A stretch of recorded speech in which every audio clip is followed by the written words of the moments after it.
Sir మీరేం చెప్తారు ఇప్పుడు పాస్టర్ ప్రవీణ్ పైన జరిగిన దాడి గురించి? అంటే ఖండిస్తామమ్మా. ఇప్పుడు ప్రవీణ్ గారి మీద దాడి జరిగిందా లేదా అనేది ఇంకా పూర్తి నిర్ధారణ కాలేదు. పోలీసులు చెప్పాలి. ముఖ్యంగా హోమ్ మినిస్టర్ వనిత గారు ఒక దళితురాలు. ఆమె పూర్వ క్రైస్తవురాలు కాబట్టి ఒక క్రైస్తవ పాస్టర్ మీద ఇక్కడ అంటే లక్షలాది మంది అభిమానులు ఉన్న పాస్టర్కి రక్షణ లేకపోతే సామాన్యులకు ఎట్లా రక్షణ ఉంటుంది అనేది అక్కడ కీలకమైన ప్రశ్న. అట్లాగే ఇక్కడ కూడా ఒక అడ్వకేటు ఆయనకే రక్షణ లేకపోతే సామాన్యులకు ఏం రక్షణ ఉంటుంది? సో అక్కడ అక్కడ క్రైస్తవుడే, ఇక్కడ క్రైస్తవుడే, ఇక్కడ అడ్వకేటు క్రైస్తవుడే, అక్కడ పాస్టర్ క్రైస్తవుడే. సో వీళ్ళకు క్రైస్తవుల మీద దాడి జరిగితే ఆ దాడి జరిగిన వాళ్ళకే ఇవాళ పోలీసులు ప్రొటెక్షన్ ఉన్నారు తప్ప ఇవాళ బాధితులకు లేరు. సో అక్కడ 3 గంటలకు ఇన్సిడెంట్ జరిగితే 11, 12 వరకు ఎఫ్ఐఆర్ చేయకపోతే వేలాది మంది ప్రజలు అక్కడికి వస్తే కనీసం సుమోటోగా ఇవాళ వాళ్ళు ఖచ్చితంగా తీసుకోవాలి కదా. ఇప్పుడు ఎవరో అనామక బాడీ ఉన్నా కూడా వాళ్ళ ఎఫ్ఐఆర్ నమోదు చేస్తారు. బట్ ఒక పెద్ద క్రైస్తవులు అత్యంత ప్రజాదరణ ఉన్న నాయకుడు, అట్లాంటి నాయకునికి మీరు ఎందుకు నిర్లక్ష్యం చేశారు? కాబట్టి ఆయన సరే ఆయన చనిపోయింది, ఎవరైనా చంపేశారా లేదా యాక్సిడెంట్ జరిగిందా, ఇవన్నీ కూడా దర్యాప్తులో తేలుతాయి కదా. ఎఫ్ఐఆర్ నమోదు అయితే కదా దర్యాప్తు మొదలయ్యేది. అది ఎఫ్ఐఆర్ నమోదు కాకుండా దర్యాప్తు ఎట్లా మొదలైంది?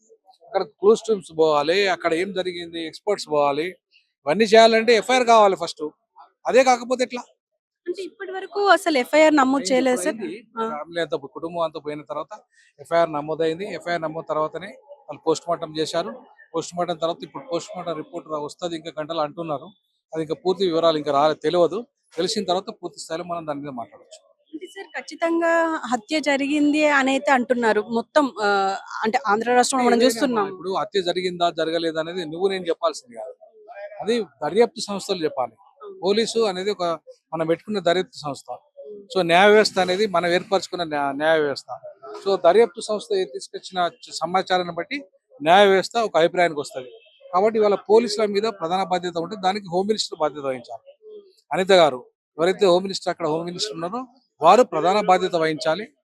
ఖచ్చితంగా ఆ విషయంలో ఖచ్చితంగా నిష్పక్షపాతంగా విచారణ చేపట్టి ప్రవీణ్ పగడాల గారు ఎట్లా చనిపోయారు, వారు యాక్సిడెంట్లో చనిపోయారా, హత్య చేయబడ్డారా, ఇవి తేల్చాల్సింది పోలీస్ వ్యవస్థ, ముఖ్యంగా హోమ్ మినిస్టర్ గారు. కానీ మీరు అన్నట్టుగా మరి అంటే ఇంతవరకు హత్యనా మరి యాక్సిడెంటా జరిగింది అని ఇంతవరకు నిర్ధారణ జరగలేదు. నిర్ధారణ జరగడానికి కూడా కొంచెం టైం ఉంది.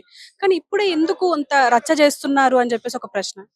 ఆ రచ్చ అంటే అమ్మ ఎవరికైనా ఆవేదన ఉంటుంది. ఒక లక్షలాది మంది అభిమానుడు, చాలా మంది ఆయనకు కోట్లాది మంది ప్రజలు ఉన్నారు ఆయనకు.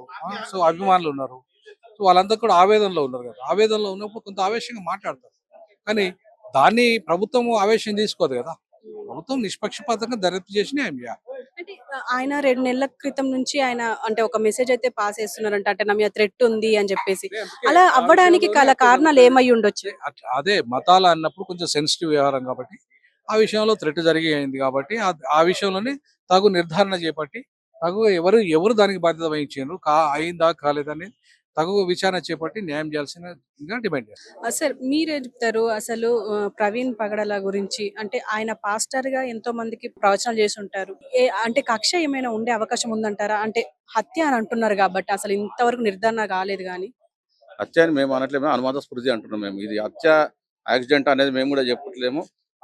అనుమానం మాకుంది. మరి దీని అనుమానము సిబిఎస్ఈడి ద్వారా దీన్ని ఎంక్వైరీ చేసి కమిషన్ వేసి దీన్ని ఎంక్వైరీ చేయాలి మేము ఎందుకు అనుమానంగా ఉన్నారు? అంటే ఇంతకు ముందు ఏమైనా ఇలాంటి దాడులు ఏమైనా జరిగాయి ఆయన మీద? అంటే లాస్ట్ 50 days బ్యాక్ ఆయన నా పైన అనుమానంగా చాలా మంది థ్రెటన్ కాల్స్ వస్తాయని మేడం. కాబట్టి దాన్ని ఆయననే స్వయంగా మరి సోషల్ మీడియాలో పెట్టడం జరిగింది. నాకు కొంచెం భయం ఉంది కొందరు వ్యక్తులతో అన్నప్పుడు. దాని విలువ మేము అక్కడ జరిగిన పరిణామం అంటే అది ఆత్మహత్య పక్కకు పెడితే మేడం, జరిగిన సంఘటన బట్టి మాత్రం అనుమానాస్పదంగా ఉంది మేడం. అంటే ప్రవీణ్ గారు ఎలాంటి వారు? అంటే మీరు కలిసే ఉంటారు. అంటే ఆయన మీతో పాటు ఎలా ఉంటుండే? అండ్ చాలా మంచి వ్యక్తి మేడం. ఆయన క్రైస్తవ సమాజం పట్ల రోజు రోజు కంచెలకు ఎదిగే వ్యక్తి, సేవా దృక్పథంతో ఉన్న వ్యక్తి ఆయన. అంటే ఎవరు విమర్శించే వ్యక్తి కాదు. తను చెప్పే మత ప్రబోధం కూడా అందరి కోసం చెప్పే వ్యక్తి, కానీ ఏ మతాన్ని అయితే విమర్శించే వ్యక్తి అయితే కాదు. ఆయన ప్రవచనాలు ఏమైనా అంటే ప్రజలని ఉద్రేకానికి గురి చేసేలాగా ఉండేవా? లేకపోతే ఎందుకు అంటే ఇలా జరగడానికి ఏమైనా అవకాశాలు ఉన్నాయంటారా? అంటే అలాంటి వ్యక్తి ఏం కాదు మేడం. ఎవరితో కాంట్రవర్షియల్ వ్యక్తి కూడా కాదు. తను ఎవరితో మాట్లాడినా తను కలిసిపోయే వ్యక్తి. మరి ఎందుకు ఇలా జరిగింది అనేది అంటే మేము కూడా దీన్ని అనుమానాస్పద మృతి అంటున్నాం తప్పితే ఎవరు చేసిందని ఇప్పటివరకు మనకు దర్యాప్తు సంస్థలు కూడా చెప్పలేదు. కాబట్టి దీని గురించి నిష్పాక్షంగా సిబిఐ ద్వారా దర్యాప్తు చేయాలని కోరుకుంటాం. 2 రాష్ట్రాల క్రైస్తవ సమాజం కోరుకుంటుంది మేడం. అంటే ఎప్పటి నుంచి ఆయన పాస్టర్ గా ఉన్నారు? ఆయన ఎప్పటి నుంచి మీకు తెలుసు ఆయన? దాదాపు ఆయన 15 సంవత్సరాలుగా మరి ఆయన యూత్ ఉన్నప్పటి నుంచి కాలేజ్ చేస్తుంటే ఆయన పాస్టర్‌గా ఉండడం. మరి తనకి 2 కూతుర్లు, అలాగే కాకుండా 2 కూతుర్లను కూడా దత్తత తీసుకున్న వ్యక్తి, గొప్ప వ్యక్తి ఆయన. మరి ఇలా జరగడం కూడా మాకు చాలా దిగ్భ్రాంతిని కలిగిస్తుంది. అంటే బాడీని ఇప్పుడు తిరుమలగిరికి తీసుకొచ్చే అవకాశం ఏమైనా ఉందా? ఈ రోజు సాయంత్రం centenary Baptist church clock tower దగ్గర తీసుకొస్తారు. భౌతిక ఇక్కడ నైట్ అక్కడే ఉంటుంది. రేపు మధ్యాహ్నం 12 గంటలకు భారీ ఎత్తున తిరుమలగిరి శ్మశాన వాటికలో ఆయన అంత్యక్రియలు జరుగుతుంది. Thank you very much. So చూసారు కదా, మొత్తానికి అంటే ప్రవీణ్ పడగడాల పాస్టర్ గా 15 సంవత్సరాలుగా ఇక్కడే పనిచేస్తున్నారు. అండ్ ఆయన యూత్ లో ఉన్నప్పటి నుంచి మేము అందరు ఆయనతో కలిసి ఉన్నాము. అయినప్పటికీ ఆయన ఎవరిని అంటే ప్రొవోక్ చేసేలాగా, వాళ్ళని ఉద్రేకానికి గురి చేసేలాగా, వాళ్ళని రెచ్చగొట్టేలాగా ఎవరికి అంటే ప్రవచనాలు చేయలేదు. కానీ ఆయన ఎంతో మంచి వ్యక్తి. ఆయనకు 2 కూతుళ్ళు ఉన్నా కూడా ఇంకో 2 కూతుళ్లను దత్తత తెచ్చుకొని మరీ పెంచుకుంటున్న వ్యక్తికి ఇలా జరగడం చాలా బాధాకరం అని చెప్పేసి అంటున్నారు.